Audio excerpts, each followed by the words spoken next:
We are embarking on a deep exploration of a single, powerful philosophical concept, Amor Fati, a Latin phrase coined by Friedrich Nietzsche, which translates literally to love of fate. Amor Fati is fundamentally a psychological and ethical discipline. It is neither simple resignation nor passive indifference to the flow of events. Instead, it demands an active, joyous, and profound affirmation of every single moment, consequence, and detail that constitutes our existence. This affirmation must extend to everything: the triumph, the success, the failure, the pain, the regret, and the loss. The key directive is to love these events, not despite their nature, but precisely because they are the unnegotiable reality of one's destiny. The weight of the unlived life, the anti-Fati trap. To fully appreciate the liberating power of Amor Fati, we must first analyze the source of internal friction it resolves. A vast amount of human anxiety and mental expenditure is rooted in what we define as the anti-Fati trap. The anti-Fati trap is the ingrained cognitive habit of continuously arguing with the irrevocable facts of the past, wishing that some specific event, decision, or circumstance had unfolded differently. The internal monologue replays, "If only I had pursued that career path," or "If only I hadn't made that critical error in judgment 5 years ago," or even, "If only external circumstances, the economy, the weather, the actions of another person had been favorable." This continuous, exhausting engagement in an argument against the reality of the past is a source of infinite high-entropy psychological noise. When an individual wishes a past event away, they are doing more than just isolating that single moment.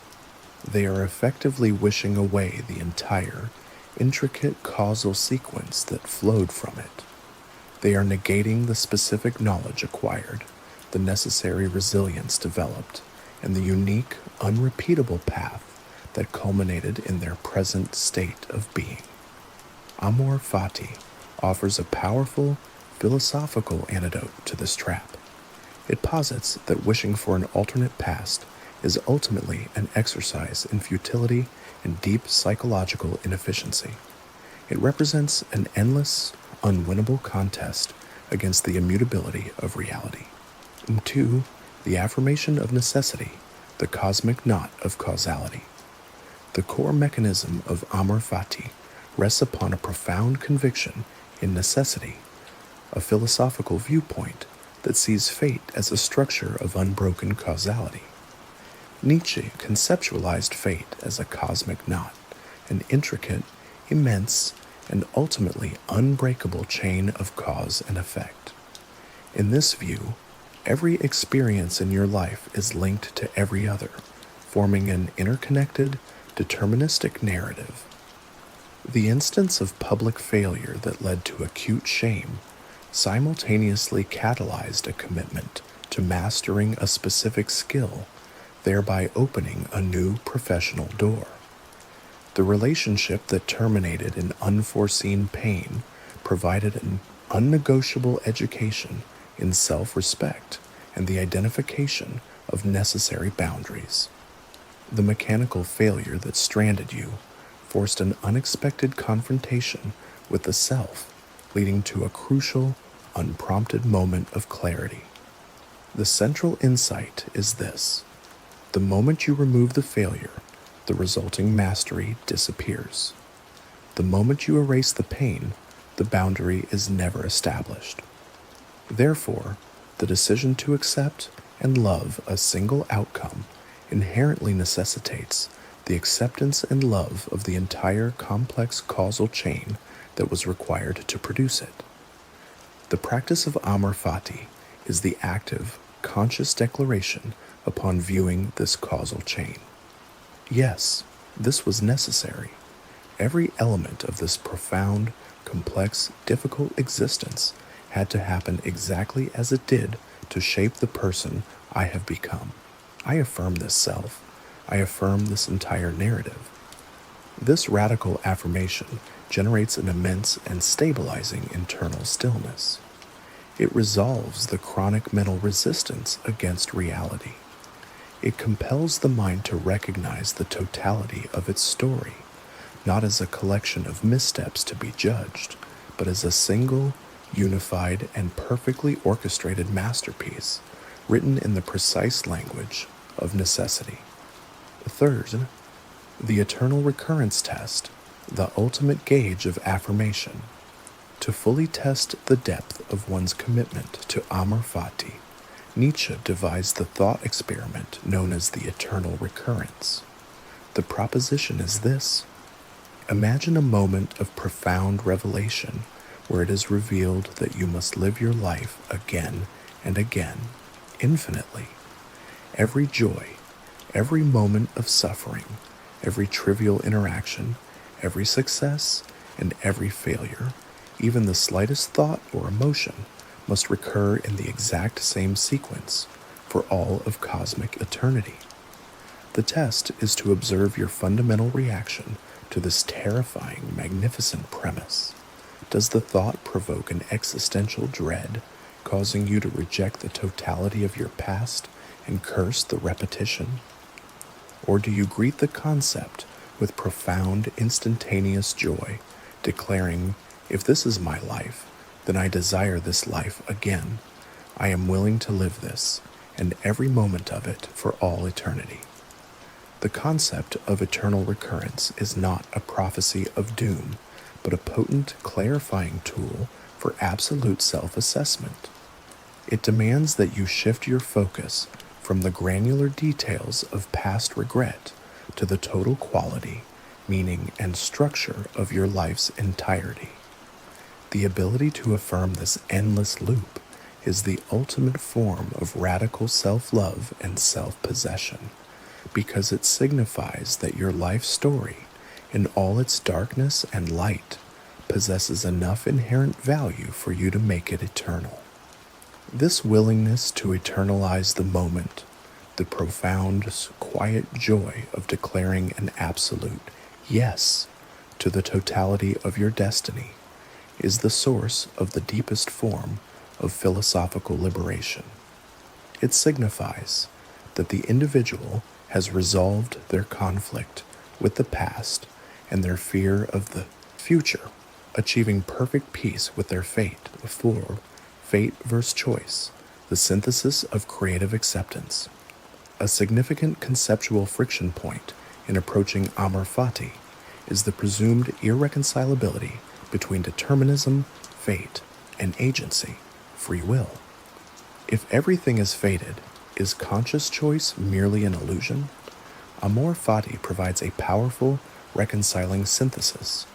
Fate is the unnegotiable constraint. Choice is the creative affirmation within those bounds. Fate provides the boundary. Fate delivers the raw, unchangeable conditions of your existence, the geological era, the economic climate, the genetic endowment, and the catastrophic unexpected event. These define the structural limitations, the parameters of the narrative. Choice provides the affirmation.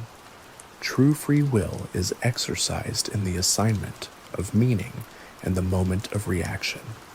You possess no control over the constraint, but absolute control over your internal response to it, the meaning you derive from it, and the action you initiate based on its existence.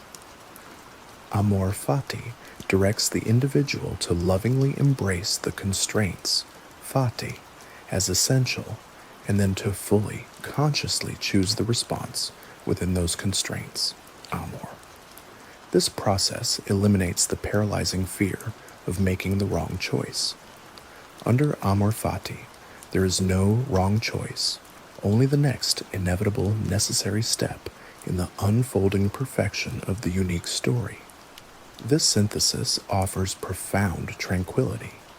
The mind is simultaneously free and secured, free to choose the next action, and secured by the knowledge that whatever outcome results, it is by definition the most perfect outcome required for one's destiny. This is the height of psychological efficiency, when mental resources are no longer expended on arguing with what is unchangeable.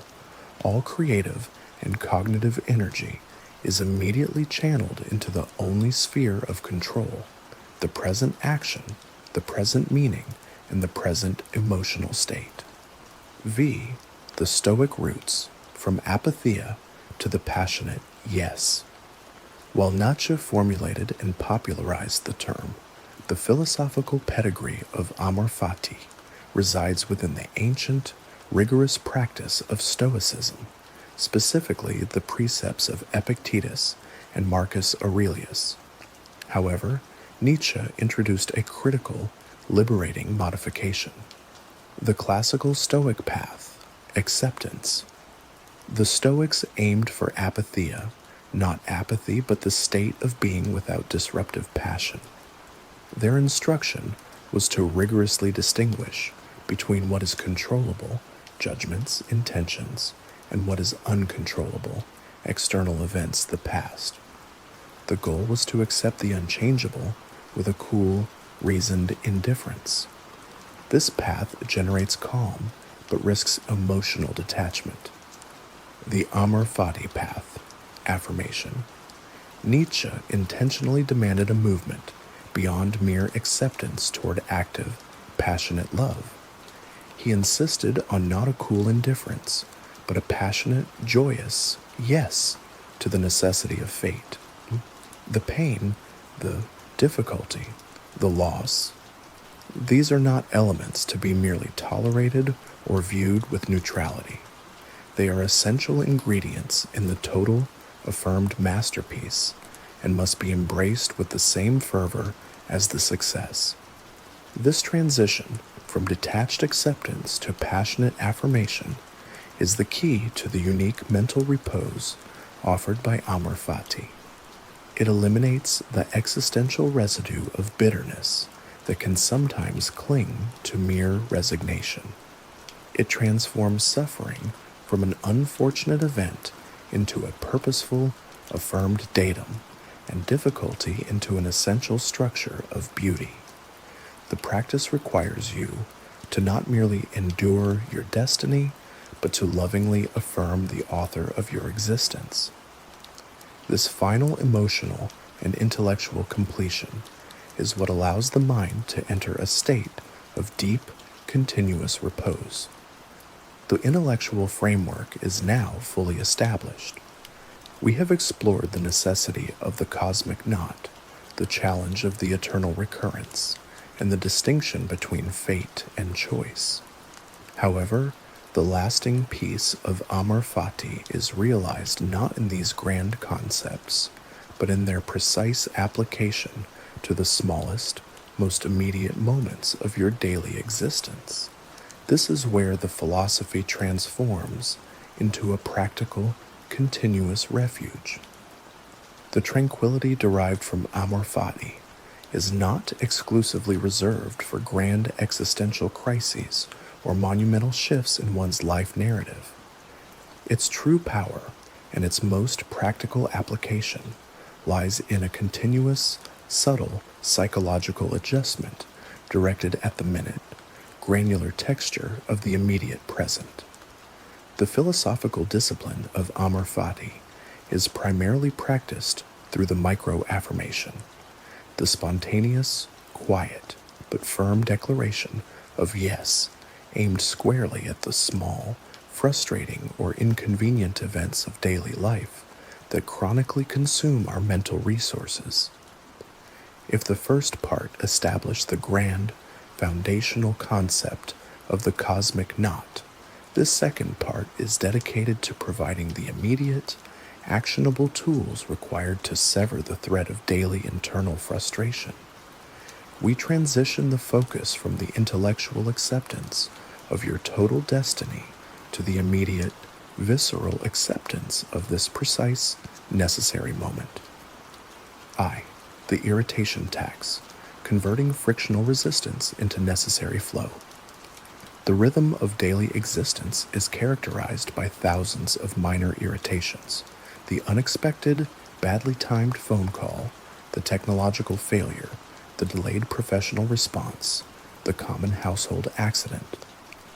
Our typical, reactive view frames these as interruptions, undesired deviations that pull us violently away from our intended perfect trajectory. This mental resistance to the actual moment generates the irritation tax, the cumulative psychological cost incurred by the mind's continuous argument with the reality of small, unchangeable facts.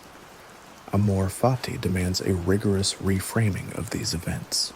They are not interruptions, they are necessary fated components of the current moment. The spilled liquid.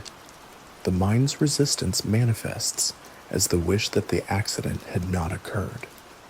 The micro-affirmation reframes the spilled liquid as a necessary physical signal, a forced moment of present awareness required to slow one's pace, engage fully with the physical environment, and confront the necessary, immediate action of repair. To wish the spillage away is to wish away the valuable, unnegotiable prompt for present tense engagement. The unforeseen delay. The mental resistance focuses on wishing for a faster, simpler timeline. The micro-affirmation recognizes the delay, traffic, waiting line, technical pause, as an unnegotiable gift of time, a forced deceleration required for internal processing, a necessary moment of psychological repose before the next demanding action. The flow of time at this particular moment must be slow for a necessary internal balance to be maintained. The entire practice of micro-affirmation is a training regimen for the mind designed to instantly recognize the necessity of the irritation.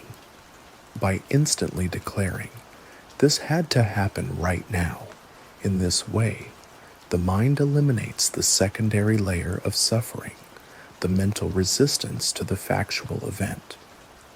While one cannot stop the coffee from spilling, one can instantly stop the resulting frustration from consuming the internal state. This immediate, instinctive conversion of external friction into internal flow is a source of continuous, profound calm. It transforms a day that might otherwise be perceived as filled with frustrating interruptions into a day filled with the purposeful, precise unfolding of one's destiny.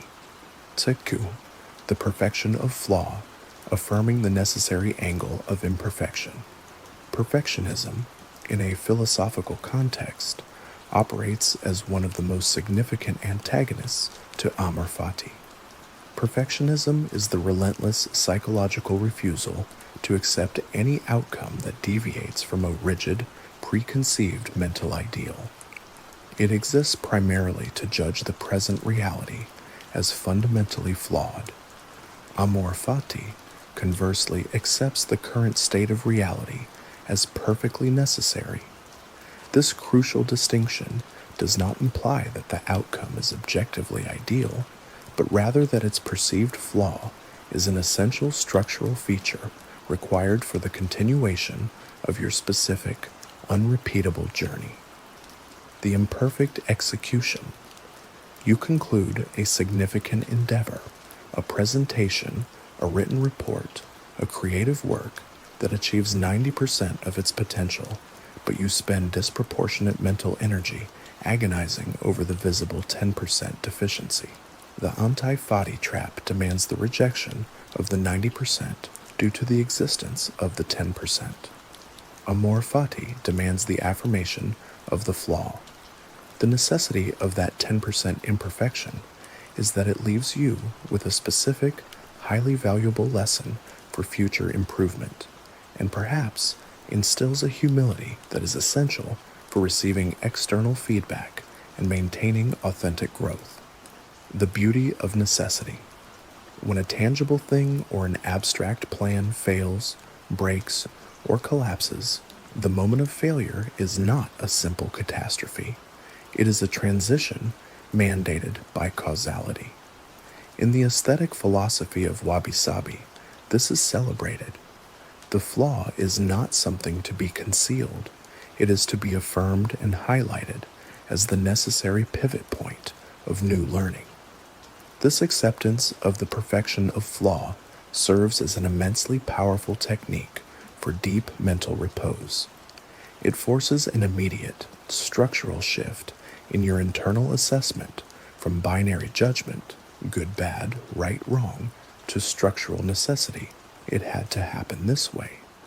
When the mind ceases to judge the reality of the moment simultaneously ceases to impose judgment upon the mind. Third, the data of loss, recognizing the informational value of pain loss, whether it manifests as the passing of a loved one, the forfeiture of a valued possession, or the failure of a major opportunity, is perhaps the most visceral aspect of fate to fully affirm. The human mind possesses a deep, instinctive mechanism that recoils from pain and immediately labels the experience as purely negative. Amor Fati requires us to perform a demanding, yet profoundly liberating, philosophical reframing. Pain is not the end product of the event. It is the essential raw material for wisdom. Loss possesses an informational value that is fundamentally impossible to acquire through any other means. The clarity of absence. The profound, sharp emotional pain of loss instantly reveals a depth of capacity for connection and love that is latent and often unknown during periods of presence. It provides an immediate, unnegotiable clarity on one's core values, on what truly holds significance. This clarity, this raw, unmitigated truth about the hierarchy of your emotional self, is the data that will inform every major, wiser decision of the future. The requirement for emptiness. Amor Fati structurally recognizes that any vessel must be emptied, sometimes painfully, before it can be refilled with a new, necessary content. The intensity of the pain is the evidence of the emptying. It functions as the necessary vacuum required for the next critical chapter of one's destiny to be written. To resist the pain is to resist the profound wisdom it carries, and to attempt to prematurely fill the void with an inappropriate or unnecessary replacement. The act of affirming loss is not a declaration of masochism. It is a profound philosophical statement that the cost of intense experience is the price of wisdom. And wisdom, in this context, is the only enduring value the self ultimately seeks. You affirm the loss precisely because you affirm the essential, hard-won wisdom it forcefully brought into your life. V. The necessity of the other. Affirming difficult people and external resistance. A chronic daily drain on mental energy is the internal resistance we generate against other people's actions. The coworker whose style is abrasive, the family member whose behavior is repetitive, the public figure whose opinion is offensive. The internal desire is that they should be different, faster, more rational, or simply not present in one's sphere of influence. Amor Fati requires the extension of the affirmation of necessity to the entire external human environment. It posits that the difficult person or external friction in your life is a necessary, fated agent of your self-development. The catalyst of self-definition. The frustrating or abrasive individual acts as an unsolicited catalyst who forces you to practice the patience, self-control, and emotional regulation that you intellectually claim to possess. Their specific difficulty is an unnegotiable gift that allows you to demonstrate and test the true strength of your own internal peace, independently of external chaos. If they were perfectly agreeable, the integrity of your patience would never be truly tested. The boundary tester. The confusion or resistance from a difficult colleague is the precise, unavoidable test of your professional communication clarity and the firmness of your personal boundaries. Their resistance is the exact, necessary external force required to compel you to clarify your own position and refine your own output. By affirming the necessity of the difficult person, you eliminate the draining internal judgment. You cease the wasteful mental argument that demands they conform to your ideal. Instead, your focus immediately shifts to the only thing controllable, your internal response, and the clarity of your external boundary. This practice transforms the interaction from a chronic, draining conflict into a controlled experiment in self-mastery.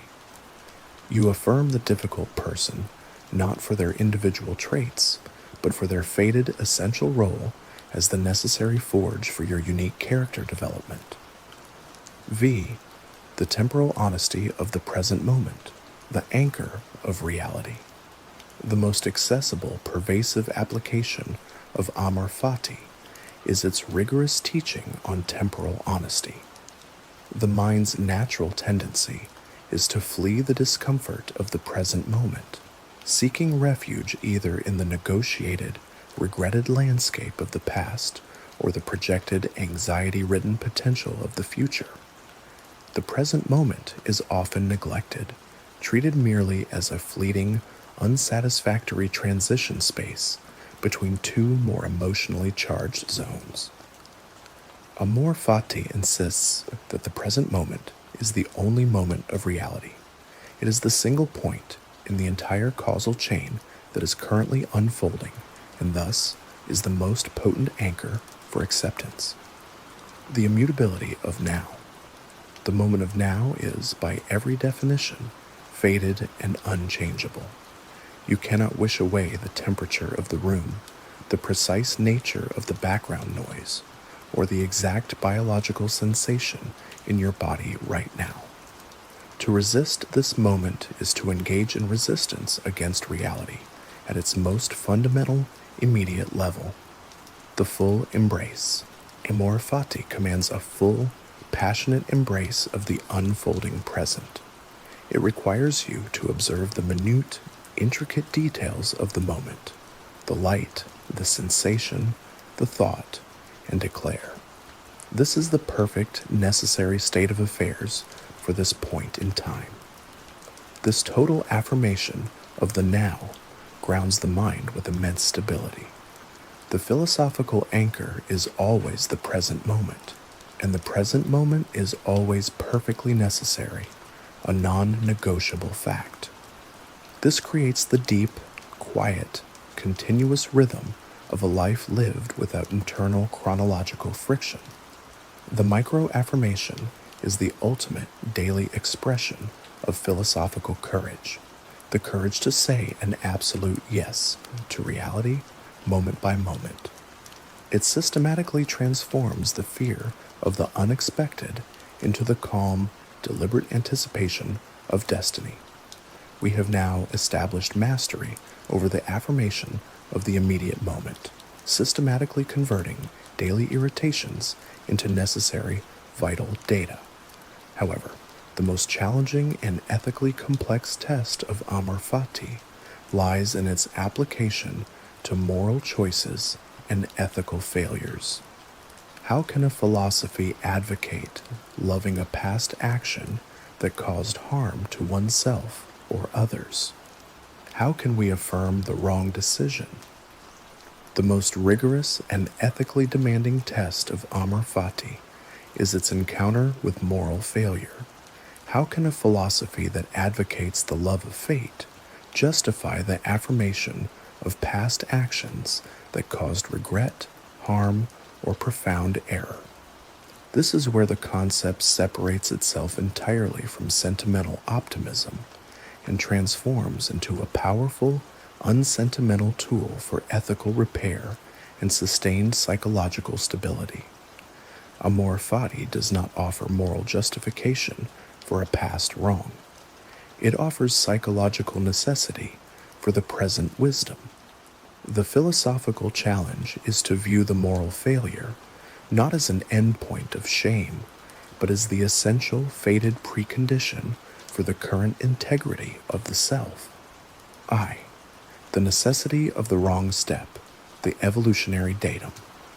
The anti-Fati trap, when applied to morality, manifests as chronic guilt, the internal loop that endlessly replays the moment of failure, demanding an impossible alternate history.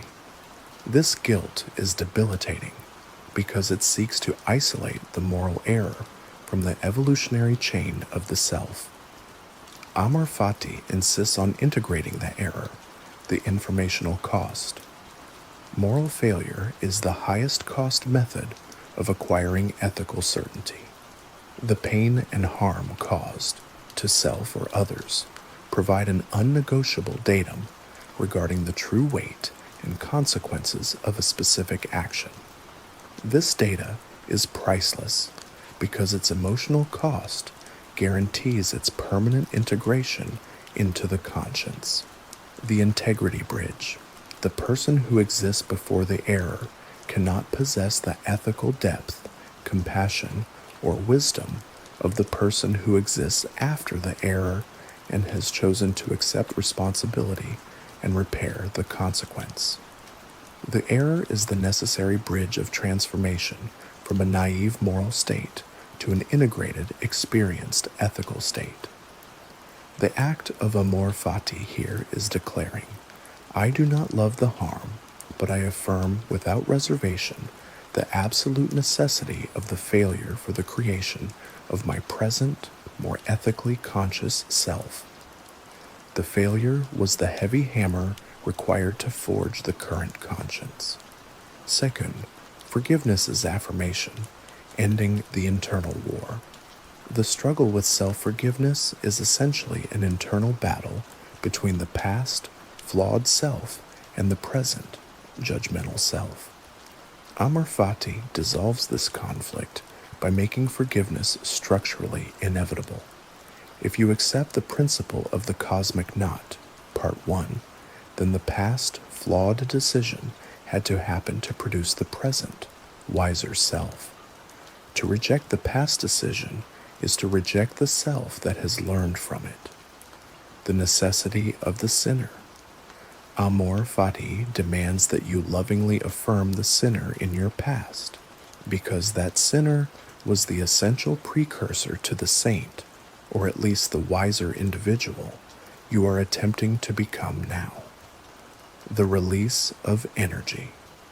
Once the past error is affirmed as necessary, the vast mental energy previously spent on self-punishment and chronic guilt is immediately released and channeled towards present-tense ethical repair. The focus shifts entirely from why it happened to what must I do now based on this knowledge. This affirmation grants an unsentimental, earned form of self-forgiveness. It is not cheap grace. It is the acknowledgement of causation. The peace derived is the cessation of the internal war against one's own history. Third, the affirmation of shame. Shame as a necessary signal. Shame, in its paralyzing form, is the psychological consequence of the anti-Fati trap applied to identity. It tells us, you are fundamentally flawed and should have been different. Amor Fati requires a radical reframing of shame into a necessary signal. Shame as calibration. Shame is an intense emotional signal that marks the precise boundary between your past action and your current ethical standard. It is the painful but vital proof that your current evolved conscience rejects the past action. The intensity of the shame is therefore a direct, proportional measure of your current moral growth. The affirmation of the signal. You affirm the shame itself, not as a source of identity, but as a necessary confirmation that you have transcended the ethical state that produced the original failure. If you felt no shame, it would signify stagnation. By loving the shame for the clarity and calibration it provides, the emotion is transformed from a static identity trap into a dynamic, future-oriented navigational tool. The emotion becomes a servant of your ethical progress, not a master of your self-perception. IV. Ethical repair as loving consequence. Amor Fati fundamentally changes the nature of ethical repair and responsibility. It moves the motivation from guilt-driven obligation to affirmation-driven consequence, from must to will. When an action is affirmed as necessary for one's own wisdom, the subsequent act of repair, apology, restitution, continuous improvement, becomes an act of loving consequence rather than a dreaded obligation imposed by external moral law. Loving the weight. Responsibility for past wrongs is often experienced as a heavy weight. Amor Fati teaches us to love the weight, recognizing that the specific, difficult burden of repair is the precise and necessary load required to strengthen the current ethical self. This burden is not a curse. It is the fated curriculum for your moral development. This shift in motivation is extremely liberating. It integrates responsibility into one's destiny. You perform the repair because it is the next, inevitable, necessary step in the perfection of your narrative, not because you are trying to erase a regrettable past. The past is affirmed, the present is repaired. Vi Nietzsche's Becoming What One Is, the self-created destiny.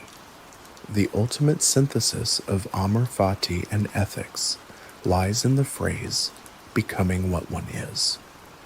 Nietzsche argued that a life of integrity is one where the individual recognizes the raw, fated materials given to them, the fati, and then, through continuous affirmation and ethical action, amor, transforms those materials into a perfectly self-affirmed work of art. The raw material, the failures, the accidents, the moral errors, these are the raw, unpolished, and often painful materials delivered by fate. The artistic will. The disciplined affirmation of Amor Fati is the artistic will that takes these materials and weaves them into a coherent, meaningful, and affirmed narrative.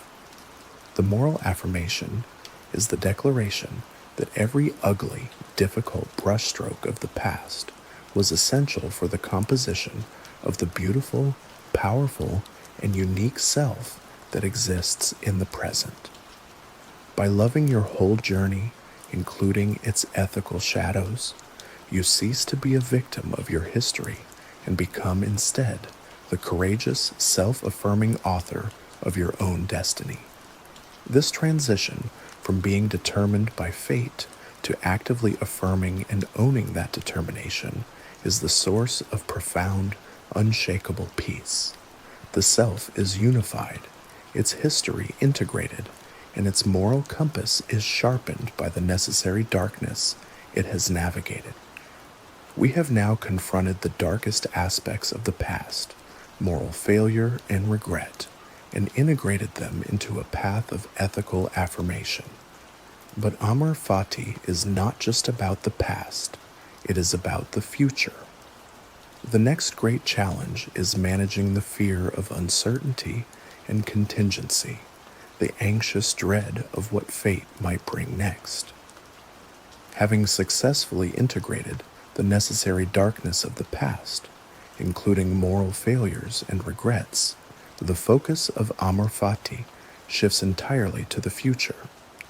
The human mind is chronically unsettled by the future's fundamental characteristics, uncertainty and contingency, the state of being dependent on chance. Anxiety, in its purest form, is the psychological rejection of the future's inherent unpredictability. Amor Fati provides a powerful structure for navigating this apprehension. It transforms the paralysis of risk and the dread of the unknown into a state of continuous, adventurous readiness. If we affirm the necessity of the events that have already occurred, the philosophical obligation is to affirm the necessity of the events that must inevitably unfold, regardless of our preparation. I. The illusion of control, dissolving the planning fetish. A major source of modern anxiety is the illusion of control, the belief that meticulous planning and exhaustive prediction can neutralize the unexpected events of fate.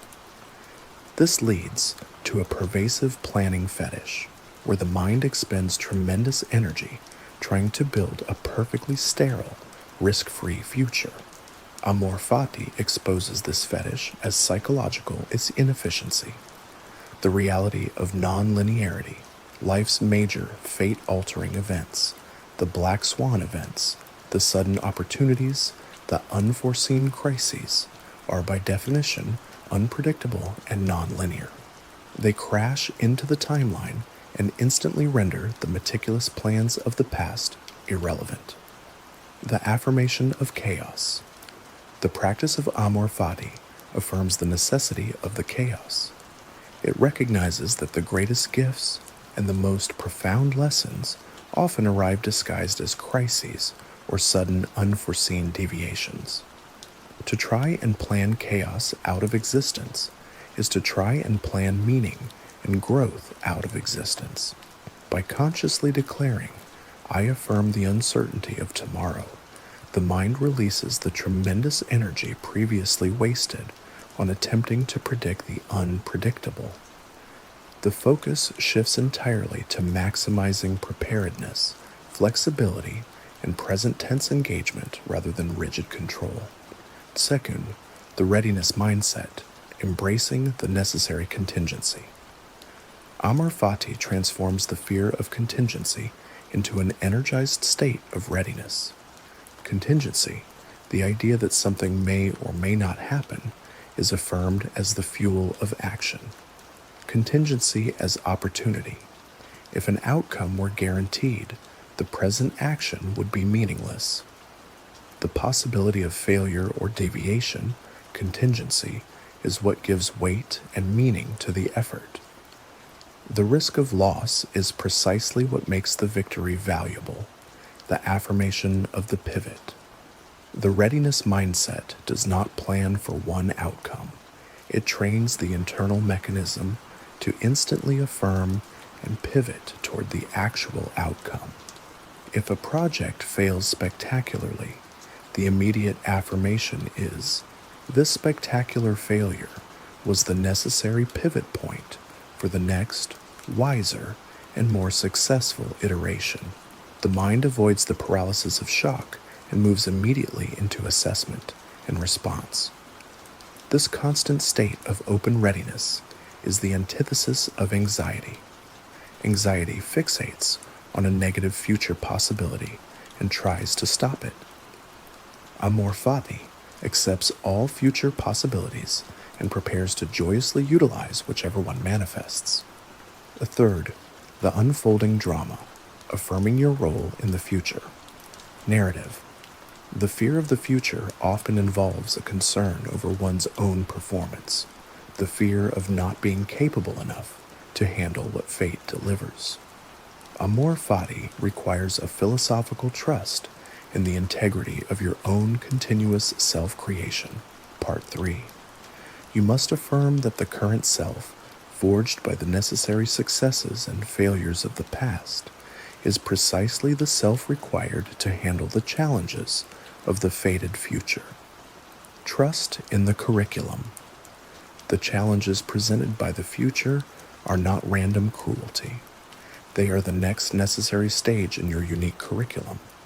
If fate presents a specific, so daunting challenge, a new leadership role, a personal crisis, a market crash, it is because you are the fated, necessary agent required to experience and respond to that event.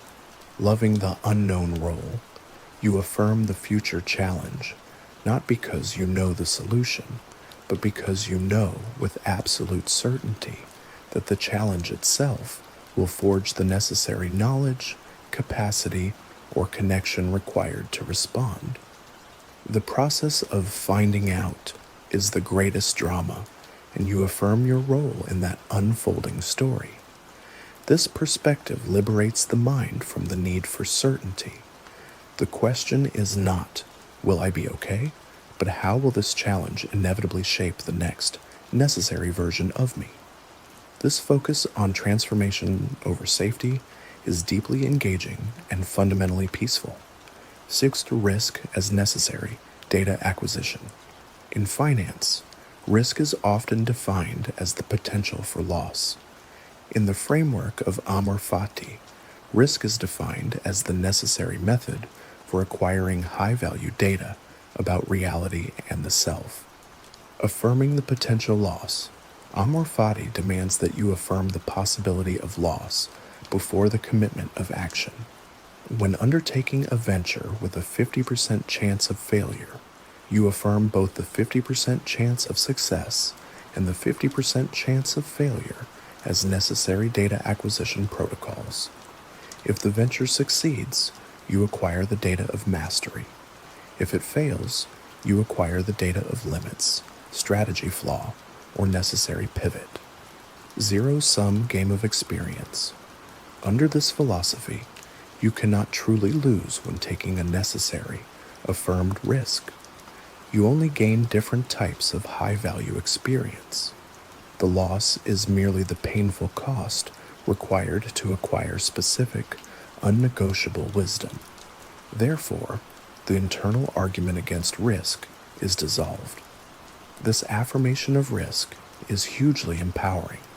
It transforms the fear of failure into the eager anticipation of necessary learning. The mind becomes a relentless student of reality, eager to collect the next essential datum, regardless of its cost. V. The tranquility of the unwritten page, the completion of self. The greatest gift Amor Fati offers regarding the future is the acceptance of the unwritten page. We fear the future because we believe its story should be logically deduced from the past. The truth is that the future is an open field of possibility, constrained only by the necessity of the past. The fated frame, the past, Part 3, establishes the structural frame, the what is, the loving fill. The future is the opportunity for the free, courageous, and passionate filling of that frame. The tranquility comes from the realization that by fully affirming the necessity of everything that has made you who you are, your strengths, your weaknesses, your moral flaws, and your triumphs, you have created a self fully prepared for its destiny. You cease the anxious struggle to control the future and instead love the inevitability of your own readiness. The uncertainty of the future is affirmed not as a threat, but as the final necessary canvas upon which your affirmed destiny must unfold. The mind, having resolved its war with time, past and future, achieves a continuous, integrated state of peace, anchored in the power of the present action. We have now affirmed both the past's necessity and the future's contingency, achieving a state of active readiness. But this profound acceptance must be tested against the ultimate, unavoidable constraint, mortality. How does Amor Fati confront the absolute certainty of death?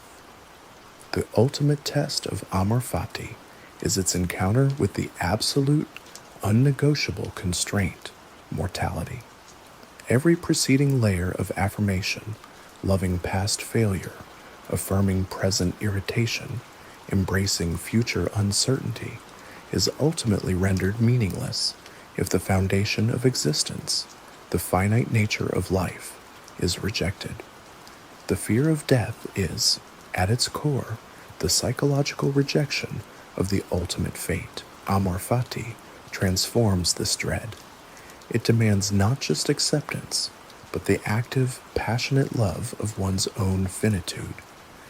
This philosophy posits that the very concept of life derives its value, urgency, and intensity precisely because it is bounded by death. Loving fate, therefore, means loving the boundary that defines the shape of our existence, the necessity of the limit, the anti-eternal trap. The human mind frequently falls into the anti-eternal trap, the wish for more time, for limitless potential, or for an endless extension of youth or opportunity. This wish, seemingly driven by desire for life, is actually a philosophical rejection of intensity, the problem of infinite time. If life were infinite, effort would become meaningless. There would be no urgency to choose, no necessity to learn, and no pressure to affirm the present moment. Every decision could be infinitely postponed. Every experience could be infinitely repeated. An infinite life would quickly become a flat, devalued existence, stripped of tension, drama, and personal cost. The affirmation of scarcity. Amor Fati recognizes that scarcity is the essential fuel of value. Death is the ultimate scarcity. The one non-renewable resource is time itself. By loving mortality, you affirm the necessity of the limit. This limit is the essential structure that forces action, choice, and meaning into every single moment. The core realization is that you do not love life despite its end. You love life because it ends. The brevity is the beauty. This conviction provides a profound and immediate tranquilization because it resolves the internal conflict with the human condition itself. Death as the great integrator, affirming the complete work. The fear of death often stems from the psychological dread of incompletion, the idea that the self will be cut off before the story is fully told. Amor Fati insists that a life affirmed through its course is, by definition, a complete work of art, regardless of its external duration. Completion serves duration. The philosophy shifts the focus from the arbitrary measure of duration, how long you lived, to the qualitative measure of integration, how fully you affirmed your life's path. A person who has fully and joyously affirmed a short, intense life under the principle of Amor Fati has achieved a more complete life than one who has passively endured a long, regret-filled existence. The final brushstroke. Death is viewed not as an alien interruption, but as the final necessary brushstroke that completes the self-portrait. It is the signature on the work.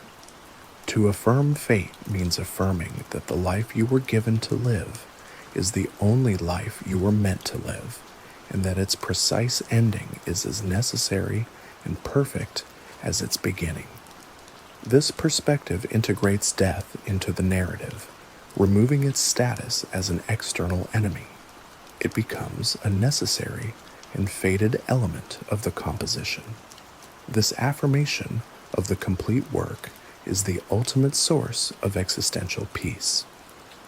The mandate for the present, the carpe diem of necessity.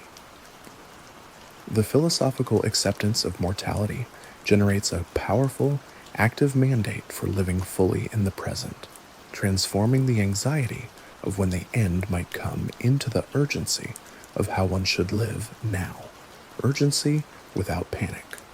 Unlike a panicked, fear-driven attempt to seize the day, yield to text it to its carpe diem, the Amor Fati mandate is driven by calm necessity. Since every moment is both precious and fated, the only logical action is to engage with the present reality with maximum intensity, attention, and affirmation. The quality of experience. The affirmation focuses not on accumulating external achievements, but on maximizing the qualitative experience of the present moment. Are you affirming this conversation, this walk, this thought? By focusing entirely on the affirmation of the current experience, the fear of the unlived future dissolves, replaced by the richness of the affirmed present. This focus is the most effective antidote to anxiety. Anxiety is a cognitive failure to live in the present. Amor Fati uses the certainty of mortality to philosophically force the mind into the only moment of reality, the now begriffs. The affirmation of sickness and decline.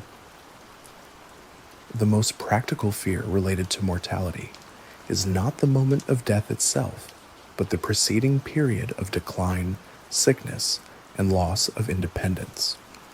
This fear stems from the rejection of physical fate, Amor Fati extends the affirmation of necessity even to physical entropy, affirming the new constraint. Just as the traffic jam, Part 2, was a necessary constraint to be affirmed, sickness and physical decline are new, difficult constraints delivered by fate. They are not arbitrary punishment. They are the new, non-negotiable walls of the maze. Part 1. The inner laboratory. This decline serves as the ultimate inner laboratory for the philosophical self. It tests the capacity to find meaning, dignity, and acceptance when external circumstances have been stripped away. The true self, the capacity for affirmation, is what remains. You affirm the sickness because it is the necessary test that reveals the purity and strength of your philosophical conviction. By loving the physical fate delivered to the body, the self reserves its energy for the only thing truly controllable, the internal affirmation of the mind. This provides an unshakable core of dignity amidst external disintegration. The tranquility of the eternal yes. The affirmation of mortality is the final act of integrity that unifies the entire philosophy, confirms that the individual is not attempting to negotiate the terms of their existence, but has fully, passionately embraced all of the terms. The resolved conflict. The core philosophical conflict, the human desire for permanence versus the reality of flux, is resolved. The self ceases to waste energy on the impossible pursuit of the eternal and dedicates itself instead to the perfecting of the finite. The divine acceptance. Nietzsche spoke of Amor Fati as achieving a state of divine acceptance. This divinity is not supernatural. It is the peak of human self-mastery, the ability to look at the totality of one's necessary existence and affirm it with an unwavering, loving yes. This final, profound acceptance of life's boundary is the source of the deepest, most integrated peace possible. The individual is whole, their narrative is complete, and their fate is loved. There is no more resistance, and therefore no more friction. We have affirmed the necessary closure of life. This radical acceptance of finitude, however, must now be translated into the social sphere. How does this internal, self-focused philosophy integrate into the complexities of community and shared human experience? Having achieved the ultimate internal peace through the affirmation of mortality, the philosopher of Amor Fati must now integrate this conviction into the complexity of the shared human world. The final and most subtle test is to apply the loving affirmation of one's own fate to the flawed, contradictory, and necessary destinies of others. Just as the individual life is an unbreakable cosmic knot of causation, Part 1, the social sphere is an immense, interlinked social knot where individual fates are tangled together. The anti-Fati trap, when applied socially, manifests as chronic resentment, the rejection of another person's unique destiny, and the desire for their behavior or existence to be otherwise. Amor Fati transforms social conflict by demanding that we affirm the necessary role of every external agent, viewing their flaws, their triumphs, and even their actions against us as essential data for the perfection of our shared narrative. The rejection of resentment, the social friction. Tax resentment is the primary psychological toll we pay for rejecting the reality of another person's choices. It is the constant expenditure of energy wishing that someone else's past was different, or that their current character was altered to better suit our needs. This is the social friction tax. Amor Fati offers a radical cure, the affirmation of the other's fate, affirming the necessity of the flaw. If a colleague's flaw or a rival's aggression forces you to develop a specific skill, say clearer communication, greater self-control, or superior strategic planning, then their flaw is not a personal attack. It is a fated, necessary condition required for your growth. You affirm their imperfection because you affirm the growth it compels in you, dissolving the argument. When you truly affirm that the other person's entire trajectory, their genetics, their upbringing, their past traumas, and their current disposition had to be exactly as it is to produce their present action, the mental argument against them dissolves. You recognize their action as a datum of necessity, not a personal choice meant to antagonize. This profound acceptance does not excuse harmful actions, but it transfers the energetic cost from internal resentment to external, clear-headed action. The peace is found in ceasing to judge the other's being and focusing only on the necessary boundary or response. 2. Compassion as necessary affirmation. Amor Fati reframes compassion from a sentimental emotion to a logical, necessary consequence of affirmed determinism. If the individual truly accepts the principle of causality, that all events are chained, then they must extend that understanding to the suffering of others. The chain of suffering. The person who acts cruelly is often revealed to be the product of deep past suffering or trauma. Their cruel action is the inevitable, fated consequence of their own history. The philosophical basis of empathy. To affirm your own necessary history is to grant the same deterministic weight to their history. Compassion, in this context, is simply the full intellectual recognition of the heavy causal chain that produced their current, flawed state. This affirmation means you love the reality of their suffering, not because you desire the suffering, but because you recognize it as an unnegotiable part of their curriculum, a necessary step in their destiny. This removes the judgment of the bad person and replaces it with the profound understanding of the necessary human. This deeper understanding is the source of durable, non-sentimental compassion. Third, the affirmation of conflict. Necessary resistance conflict is often viewed as a failure of the social system, a state to be avoided at all costs. Amor Fati views conflict as a necessary, essential resistance required for both personal and social evolution. Conflict is clarity. Conflict, argument, negotiation, disagreement forces an immediate, intense clarification of boundaries, values, and principles that peaceful coexistence often allows to remain vague. The friction of the argument is the necessary process of polishing one's own truth. Loving the antagonist. Just as a muscle requires resistance to grow, the individual requires an antagonist to define their position and sharpen their will. You affirm the conflict because you affirm the valuable, necessary resistance that is required for your ethical, intellectual, or professional growth. By affirming conflict, you cease to dread it. You approach it with an energized calm, recognizing it as a fated encounter required for the next phase of your development. The outcome of the conflict, whether victory or defeat, is simply the next necessary datum in the chain of causality. Or 4. Social architecture and the limit of control. Amor Fati has profound implications for how we view political and social systems.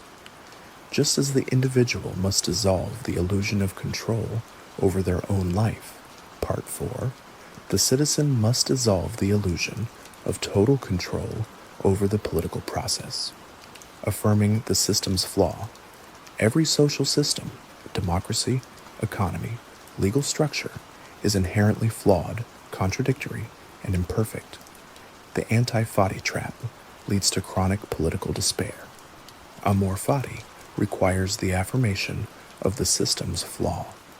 This imperfection is the fated, necessary condition that generates the required pressure for change, innovation, and ethical critique.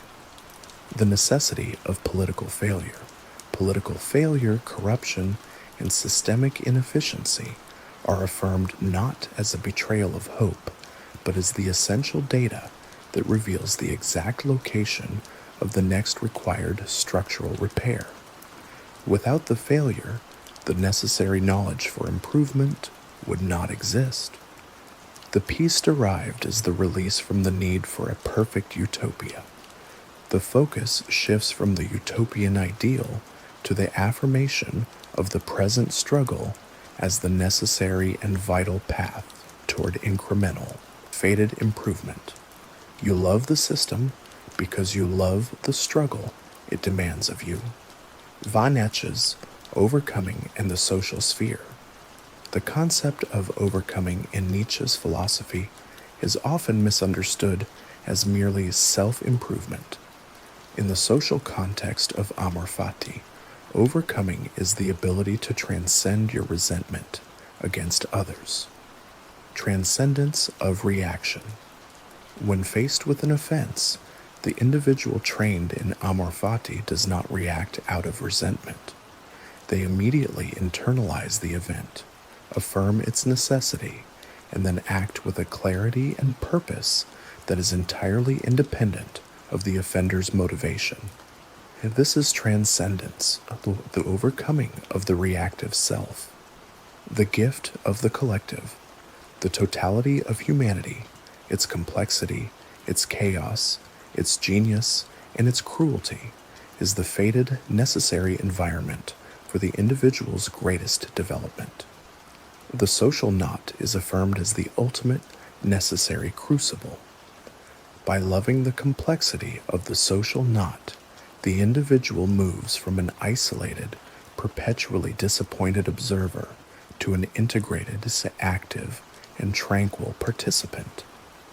The path to peace is completed when the affirmation extends without reservation to the entirety of the necessary, imperfect world. The affirmation of the external world is complete. The total narrative, self, time, and society, is integrated. This brings us to the final, transcendent stage of Amor Fati, the transformation of the self's relationship with joy and suffering. The aesthetic of necessity.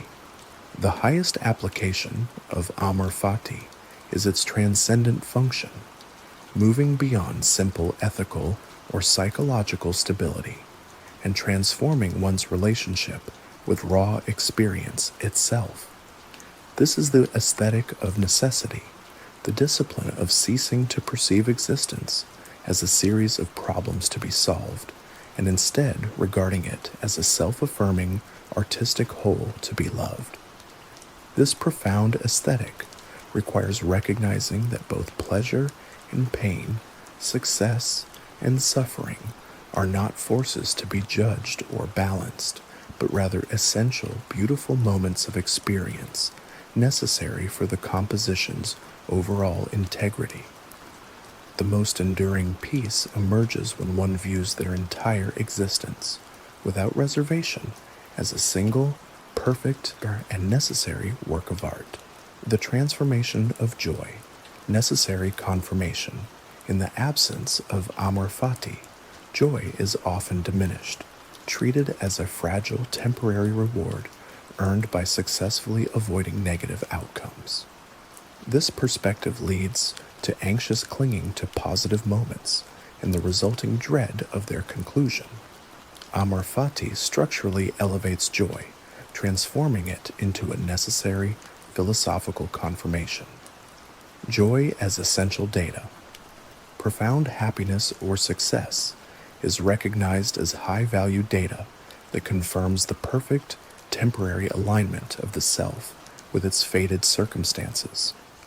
The affirmation is not merely, "I enjoy this feeling," but philosophically, this feeling is the necessary confirmation of my current, affirmed path, and its existence is essential to the composition. Affirming the ephemeral. By loving the joy as transient, one embraces its necessity in that specific moment without demanding its permanence. The subsequent loss or transition is not resisted because one affirms that the necessary sequence of reality requires the experience to transition into the next necessary state. The joy is loved for the intensity it contributed and the necessity of its exit, which clears the stage for the next essential experience. This perspective neutralizes the anxiety associated with loss, simultaneously maximizing the qualitative experience of the positive moment. Joy is fully integrated into the necessary flow, becoming a serene, powerful confirmation of this unfolding is correct.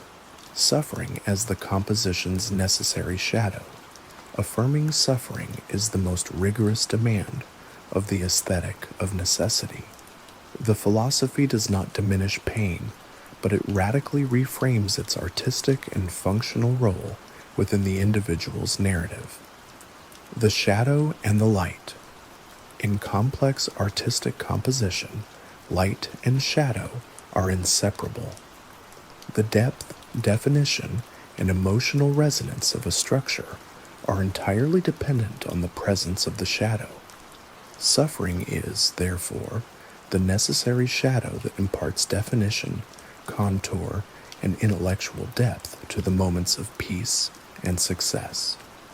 Without the severe, necessary contrast provided by pain, the experience of joy would be psychologically flat, undifferentiated, and meaningless. The necessity of tension. Suffering functions as philosophical tension, the intense internal friction required to drive growth, necessitate ethical reevaluation, and refine one's core principles. To wish away suffering is to wish for a life devoid of the essential tension that forges the self into a stronger, more defined work of art. The ultimate affirmation is not loving the pain, but loving the indispensable artistic and functional role the pain serves in the overall composition of one's existence. This provides the individual with a core of intellectual calm during endurance, knowing the pain is profoundly purposeful. The self as the unified work of art. The aesthetic of necessity culminates in the definitive declaration that the self is the finished, unified work of art. This requires transcending the fragmented view of the self, the attempt to isolate the good parts from the bad parts, and embracing the aesthetic totality. Integrity over perfection. The true measure of a work of art is its integrity, the coherence, honesty, and harmony achieved between all its seemingly disparate elements. The failures, the moral ambiguities, the embarrassing moments, and the triumphs must all be integrated and affirmed as coherent, necessary parts of the larger composition. The artist's unwavering gaze.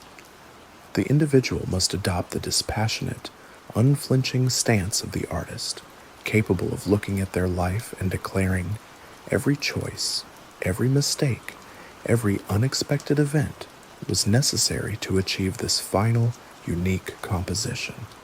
I would not remove a single stroke, for that would destroy the integrity of the whole. This is the most powerful psychological act of self-acceptance.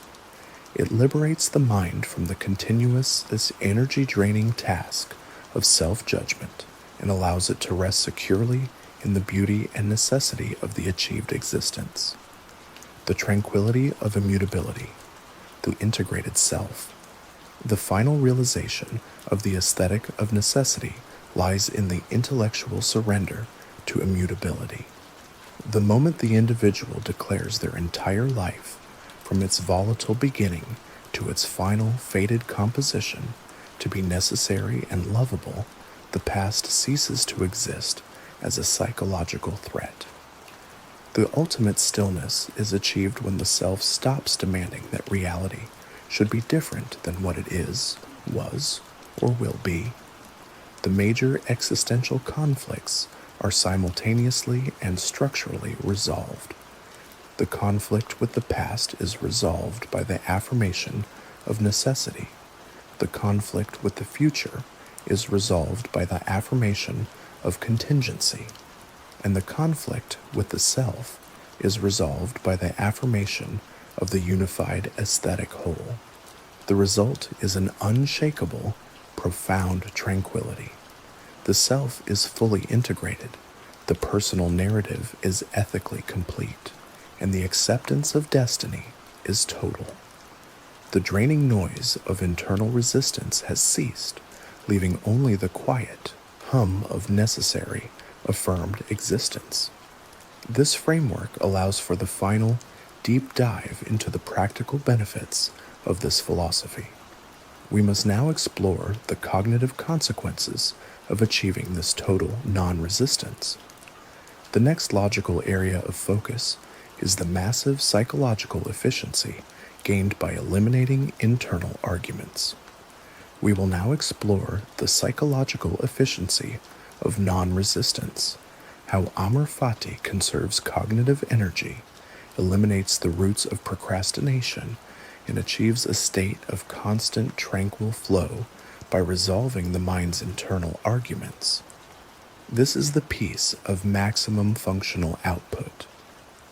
The psychological efficiency of non-resistance.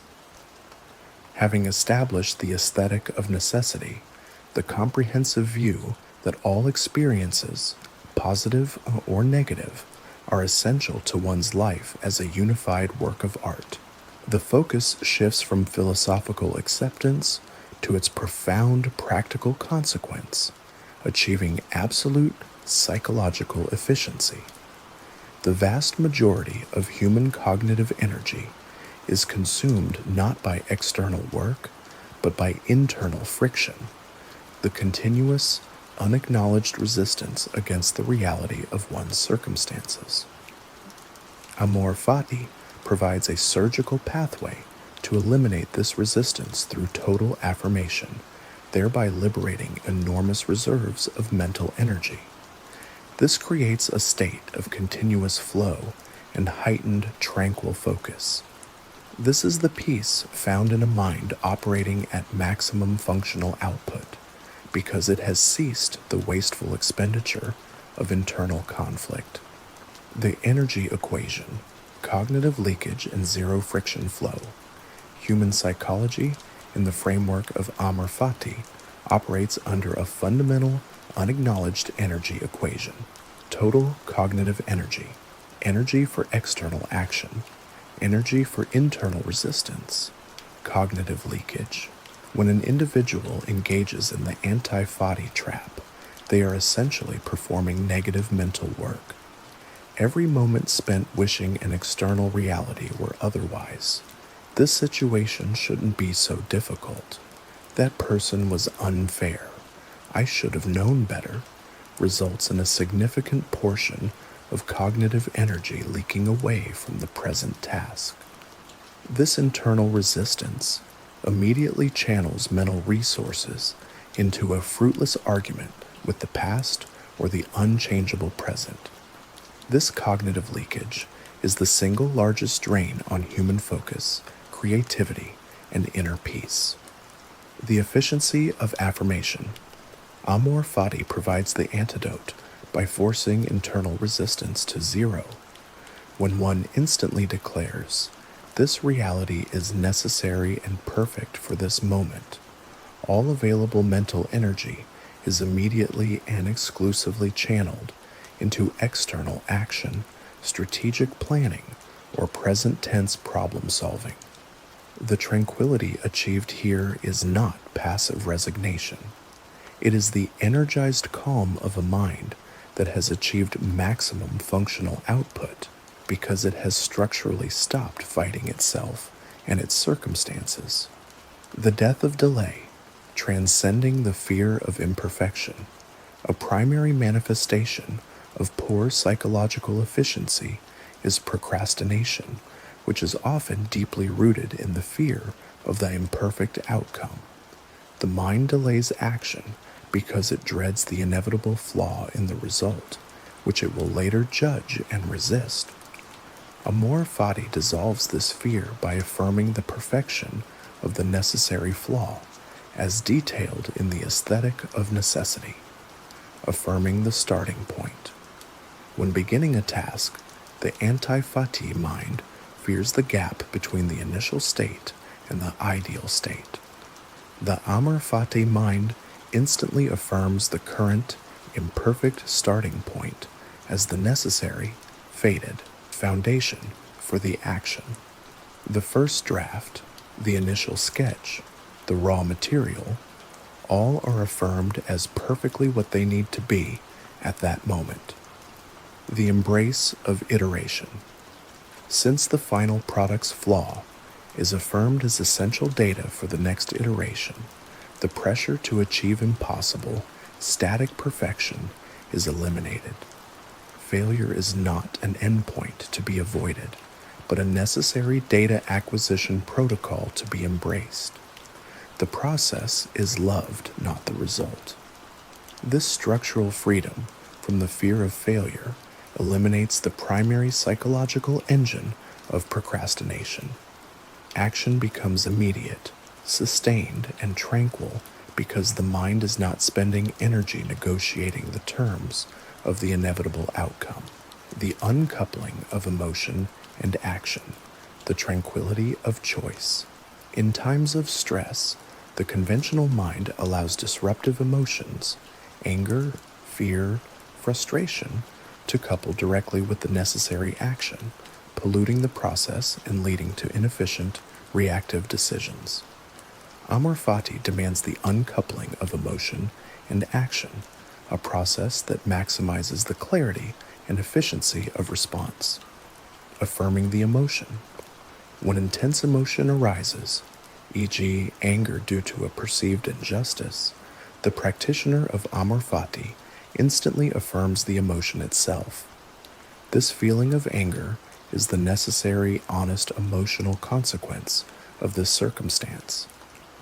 The emotion is acknowledged, loved, and integrated as necessary data.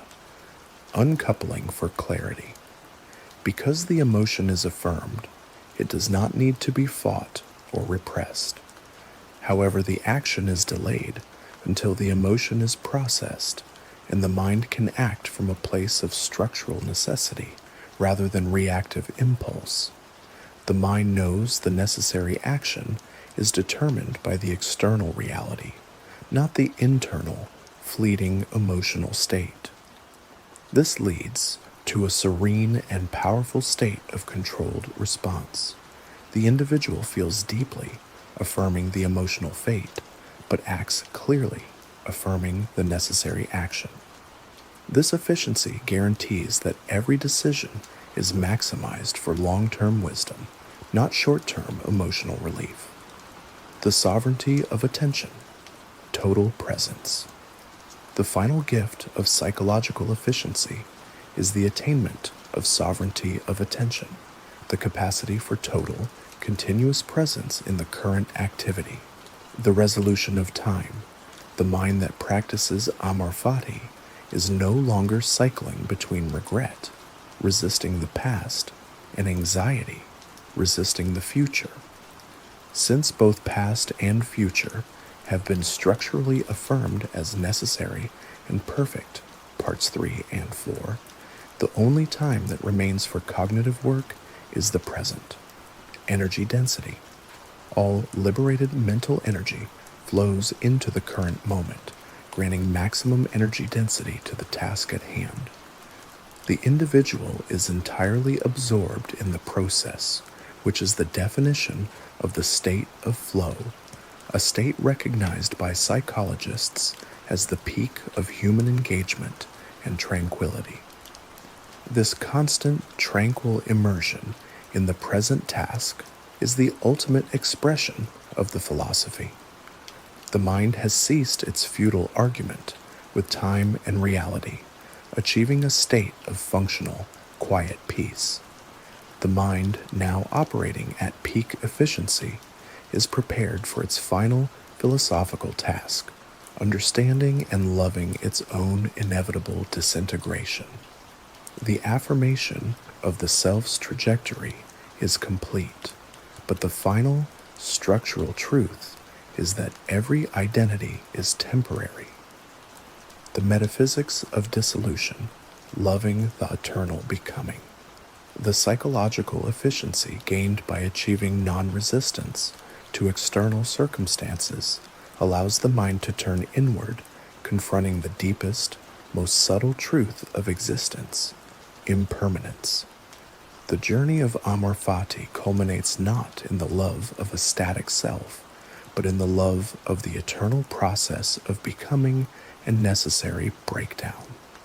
This is the metaphysics of dissolution, the philosophical extension of affirmation to include the inevitable, continuous breakdown of the ego, identity, relationships, and all structured forms.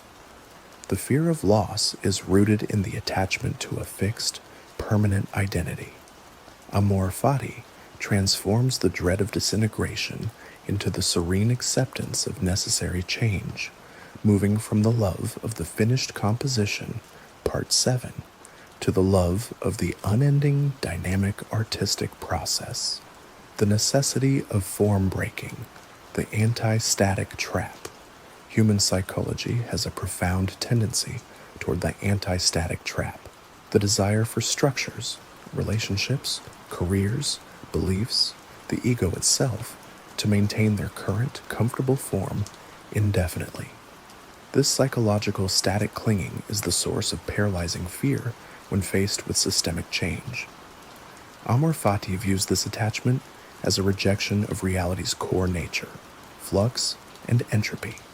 Form as temporary tension. Any fixed form, an organization, a relationship, a skill set, is merely a temporary concentration of energy that creates necessary philosophical tension. This tension must, by necessity, be released to fuel the next required form. You cannot grow into a new identity without the dissolution of the old, affirming the breakdown. The affirmation of Amor Fati is directed not at the stability of the form, but at the essential fated function of its breakdown. The end of a fixed belief system is affirmed because it is the necessary precursor to acquiring a more complex, resilient one.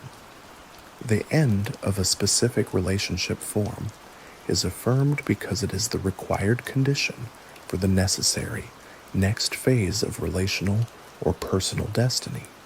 This profound affirmation transforms change from a threat into a creative mandate.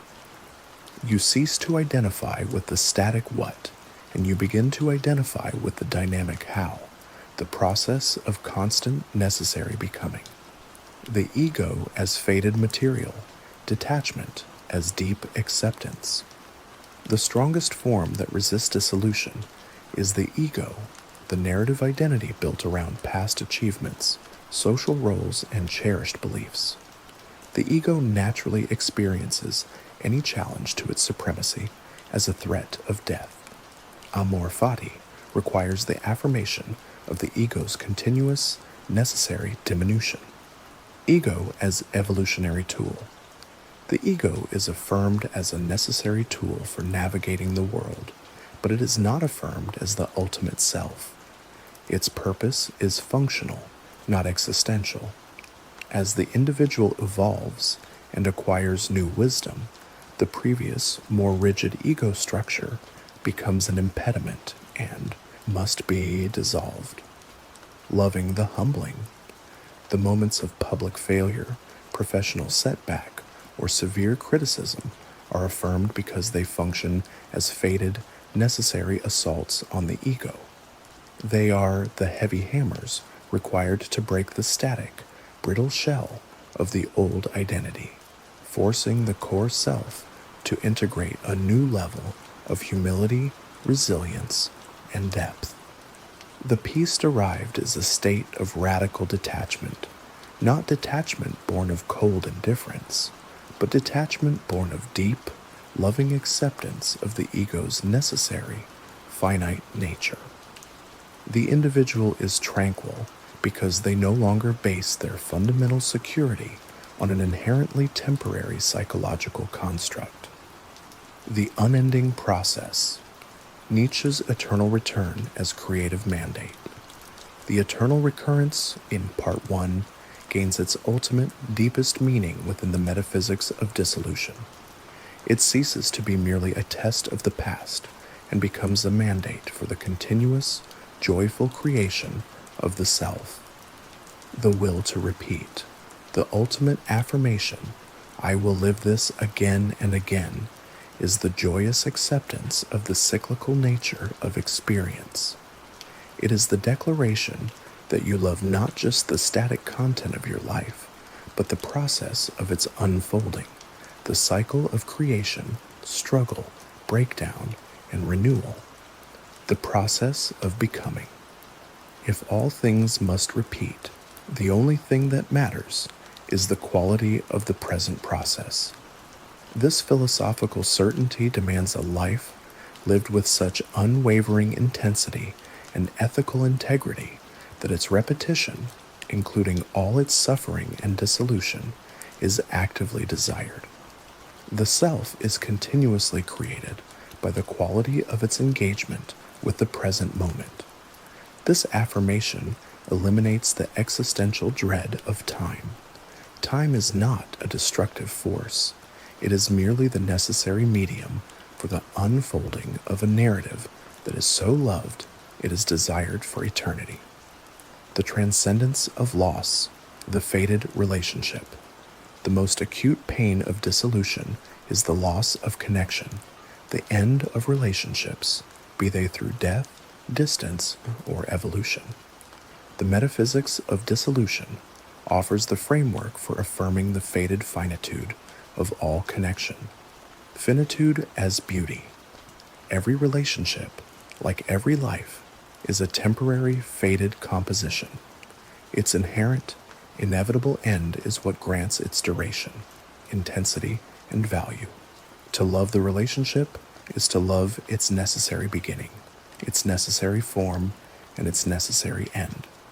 Affirming the remaining content. When dissolution occurs, Amor Fati focuses attention not on the painful absence, ante fati trap, but on the immutability of the content acquired. The specific wisdom, the shared joy, and the necessary lessons remain permanently integrated into the structure of the self. The bond's form dissolved, but its informational value is eternal and affirmed.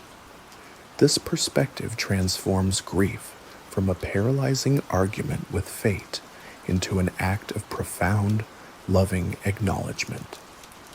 The relationship's conclusion was necessary for the next phase of both individual destinies, and that necessity is affirmed with complete tranquility. The final piece, loving the flow of all things. The ultimate result of affirming dissolution is the integration into the flow of all things. The self ceases to be a separate entity fighting against the current of change and becomes a tranquil participant in the universal process of creation and decay. This is the final, absolute liberation. The mind finds peace not in certainty or stasis, but in the loving, unwavering acceptance of change as the defining, necessary feature of reality. Having affirmed the entire spectrum of existence, from individual choice to cosmic dissolution, the self achieves a state of unshakable, continuous peace, rooted in the knowledge that everything is happening exactly as it must. The tranquility achieved is the quiet confidence of the philosopher who has resolved their conflict with time, suffering, self, and the universe itself. The exploration of the self's relationship with change is complete. The mind is now ready for the final layer of understanding, the practical transformative effect of this philosophical maturity on personal power and influence. The transition is now toward Amor Fati and the mastery of will. How this total acceptance of fate is paradoxically the only path to genuine, effective power and influence in the world. We will explore how the serenity gained leads to decisive action, ethical clarity, and magnetic purpose. Amor Fati and the mastery of will. The paradox of power. The long journey through the philosophy of Amor Fati culminates in its most paradoxical and transformative consequence, the relationship between absolute acceptance and genuine personal power. Conventional wisdom holds that power is gained through resistance, control, and the forceful imposition of one's will onto chaotic reality. Amor Fati reveals the opposite. Total acceptance of fate is the only path to decisive, effective, and tranquil mastery of the world. The serenity achieved through non-resistance, Part 8, and the love of dissolution, Part 9, is not passive. It is a profound philosophical achievement that unifies the will, leading to actions that possess unmatched clarity, ethical force, and magnetic purpose. This is the ultimate lesson. By loving what is necessary, you gain the power to create what is possible. The unification of will, action without internal conflict. The central source of human impotence is the divided will, the internal friction between what the mind believes should be and what reality is. Action taken from a divided will is reactive, hesitant, and inefficient. Amor Fati structurally unifies the will by achieving philosophical consent with all of reality. Will as alignment. When the mind fully affirms the present state of affairs, the constraints, the resources, the necessary flaws, the individual's will immediately aligns with reality. The action taken is not a struggle against fate, but a deliberate, powerful co-creation with fate. The feeling is not one of pushing a boulder, but of directing a river. Decisiveness as necessity. Since all past mistakes are affirmed as necessary steps, the fear of making a wrong choice is eliminated. The current choice becomes the next inevitable, necessary action in the perfection of the narrative. This eliminates hesitation, leading to unmatched decisiveness and a flow of action unhindered by fear or regret. The power gained is the tranquility of having an undivided internal engine, allowing 100% of the self's resources to be dedicated to the external execution of will. The power of ethical clarity, the absence of resentment. Genuine power in this framework is not manipulative or forceful. It is ethically pure. Resentment, the social Anti-Fati trap, poisons intent and weakens action by making it reactive. Amor Fati provides the foundation for ethical clarity by dissolving the need for punitive action. Action from truth. When dealing with difficult people or external injustice, the philosopher affirms the necessity of the obstacle. Part 6. The resulting action, setting a boundary, challenging an injustice, or moving away from a toxic person, is taken not out of emotional revenge or resentment, but out of necessary objective principle. The action becomes a defense of the ethical structure, not an attack on the individual's flaws. Unassailable intent. Because the intent is uncoupled from personal emotion and rooted in objective necessity, the action carries profound force. This power is unassailable because it lacks the vulnerability of personal bitterness or reactivity. This is the mastery of response over reaction, granting the individual a serene control over difficult interpersonal and social dynamics. Magnetism and authenticity, the attractiveness of non-negotiation. The state of total affirmation creates a powerful and subtle influence in the external world, a kind of magnetic authenticity. The weight of being. A person who has successfully integrated and affirmed their entire fate, including their flaws and suffering, carries the weight of a non-negotiable presence. They are not apologetic for their past, nor anxious about their future. This deep, integrated self-acceptance is recognized by others, inspiring trust and respect. The serenity of purpose. Since the purpose of action is derived from the necessity of one's fate, the cosmic knot, it is inherently grounded and unwavering. This serenity of purpose, the quiet confidence of someone who knows they are doing exactly what they are meant to be doing, is profoundly attractive and influential, drawing resources and opportunities toward the affirmed will. The power here is indirect and magnetic. It is the peace of the individual who has ceased trying to convince the world of their value and has simply affirmed it. The final freedom, the love of the necessary chain. The ultimate synthesis of Amor Fati is the realization that freedom and fate are two sides of the same necessary coin. Freedom through necessity. The individual who affirms every link of the causal chain is completely free because they have fully claimed ownership of their entire history and trajectory. They are not merely the passive result of fate, they are the active, joyful affirmers of fate. This is the highest form of self-possession. The unconditional yes. The final act of mastery is to stand before the entire, complex reality of existence, the light, the shadow, the joy, the suffering, the beginning, and the end, and declare, with an energized and profound peace, yes, this is my life. I love it all. I desire this life again, exactly as it was and will be for all eternity. This unconditional yes is the moment of transcendence.